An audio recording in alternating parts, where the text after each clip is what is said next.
Hi, welcome back to Travancore Gardens. ഞാൻ അഞ്ജന കൃഷ്ണൻ. അപ്പോൾ ഈ വീഡിയോയിൽ കാണുന്നത് ഏത് പ്ലാന്റ്സാണെന്ന് കുറച്ച് പേർക്കെങ്കിലും മനസ്സിലായിട്ടുണ്ടാവും.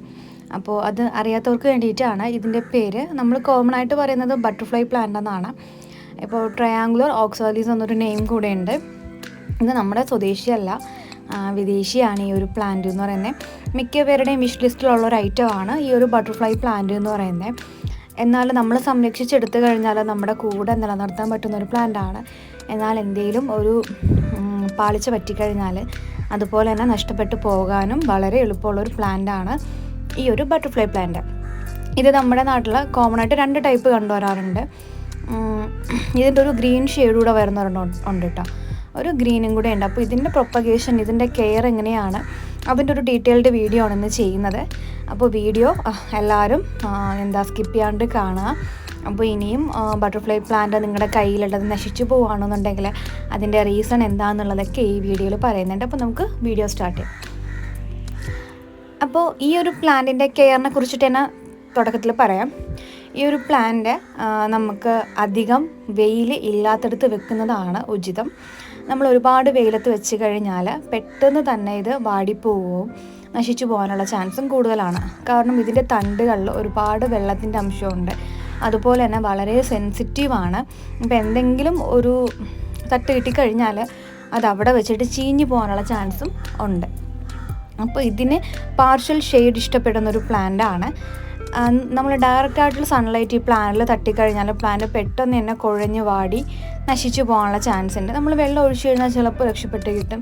ഇല്ലാതെ നമ്മുടെ എന്തെങ്കിലും ഒരു ശ്രദ്ധക്കുറവ് വന്നു കഴിഞ്ഞാൽ അത് അവിടെ നിന്നിട്ട് പിന്നെ ആ ഒരു വാടി കുഴഞ്ഞ് അങ്ങ് മഷിത്തണ്ട് മാതിരി നമ്മൾ മഷിത്തണ്ടൊക്കെ എടുത്തിട്ട് കുറച്ച് നേരം നല്ല വെയിലുള്ളിടത്ത് കൊണ്ട് വെച്ച് കഴിഞ്ഞാൽ ആ പ്ലാന്റിൻ്റെ അവസ്ഥയല്ല. അതുപോലെ തന്നെ ഈ ഒരു പ്ലാന്റും നശിച്ചു പോകും.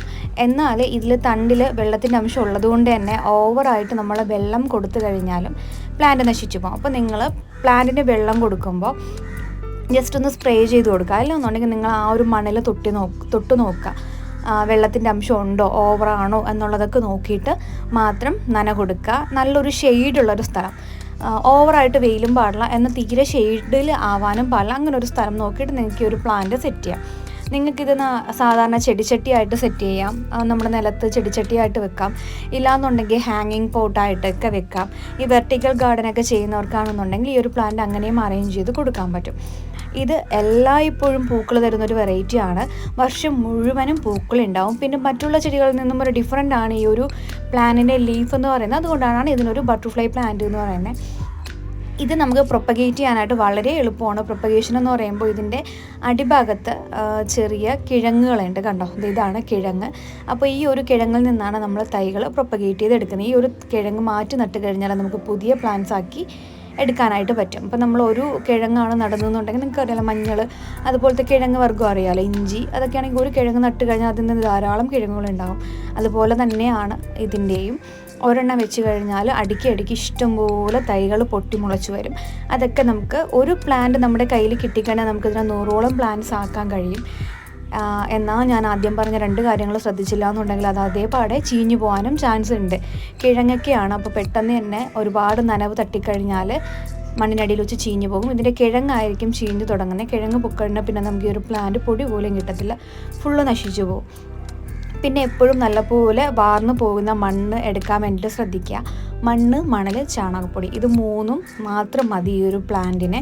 പിന്നെ നിങ്ങൾക്ക് പഴത്തൊലിയോ അങ്ങനെ എന്തെങ്കിലുമൊക്കെ ഉണ്ടെങ്കിൽ ജസ്റ്റ് ഒന്ന് ഇട്ട് കൊടുക്കാം. മുട്ടത്തോടൊക്കെ ഇട്ട് കൊടുക്കാം, ഞാൻ ഇട്ട് കൊടുക്കാറുണ്ട്. അപ്പോൾ നിങ്ങൾക്ക് അതൊക്കെ ഒന്ന് ശ്രദ്ധിച്ച് നോക്കുക. ഓവറായിട്ട് ഇപ്പോൾ ഫെർട്ടിലൈസർ, അതായത് NPK അല്ലാന്നുണ്ടെങ്കിൽ അങ്ങനത്തെ റോസ് മിക്സിനൊക്കെ നമ്മൾ ധാരാളം വളങ്ങളൊക്കെ യൂസ് ചെയ്യാറുണ്ടല്ലോ. അപ്പോൾ അങ്ങനത്തെ വളമൊന്നും നമ്മുടെ ബാക്കിയുള്ള പ്ലാന്റ്സിന് കൊടുക്കുമ്പോൾ ഈ ഒരു പ്ലാന്റിന് കൊടുക്കേണ്ട ആവശ്യമില്ല. ഞാൻ ആദ്യം പറഞ്ഞ 3 സ്റ്റെപ്പുകൾ മാത്രം, ഈ ഒരു പോട്ടി മിക്സിൻ്റെ കാര്യമായാലും വെയിലിൻ്റെ കാര്യവും വെള്ളത്തിൻ്റെ കാര്യവും, ഇത്രയും മാത്രം ശ്രദ്ധിച്ചു കഴിഞ്ഞാൽ നമ്മുടെ ഈ ഒരു പ്ലാന്റ് നല്ല പോലെ തന്നെ നമുക്ക് ബ്ലൂം ചെയ്യിപ്പിച്ചെടുക്കാനും അതുപോലെ തന്നെ നിത്യവും നമ്മുടെ ഗാർഡനിൽ ഒരു കളർഫുള്ളായിട്ട് നിൽക്കാൻ പറ്റുന്നൊരു പ്ലാന്റാണ്. കാരണം ബാക്കിയുള്ള ചെടികളൊക്കെ നോക്കുമ്പോൾ ഒരു ഗ്രീൻ ഷെയ്ഡൊക്കെയാണ്, പക്ഷേ ഇതിൻ്റെ ഒരു ഇത് കണ്ട ഒരു പർപ്പിൾ, ഒരു വയലറ്റ് ഷെയ്ഡും അതിൻ്റെ ആ പൂക്കൾ അതിൽ നിന്നൊരു ലൈറ്റ് ഷെയ്ഡാണ് ആ ഒരു പൂക്കൾ വരുന്നത്. 5 ഇതളുകളുള്ളൊരു പൂവാണ് വരുന്നത്. അപ്പം ഇതിനെയൊക്കെ നമുക്ക് കെയർ ചെയ്ത് നമ്മുടെ മുറ്റത്ത് നിർത്തുകയാണെന്നുണ്ടെങ്കിൽ ഭയങ്കര ഒരു അട്രാക്ഷനാണ് കേട്ടോ. അപ്പോൾ ഇതെല്ലാവരും ശ്രദ്ധിക്കുക. ഈ ഒരു കാര്യം മാത്രം ശ്രദ്ധിച്ചു കഴിഞ്ഞാൽ നിങ്ങളുടെ ബട്ടർഫ്ലൈ പ്ലാന്റിന് നശിച്ചു പോയി എന്നൊരു അവസ്ഥ വരില്ല. അപ്പോൾ ഇന്നത്തെ വീഡിയോ ഇത്രയുള്ള വീഡിയോ ഇഷ്ടപ്പെട്ടെങ്കിൽ ലൈക്ക് ചെയ്യുക, ഷെയർ ചെയ്യുക, സബ്സ്ക്രൈബ് ചെയ്യുക. താങ്ക്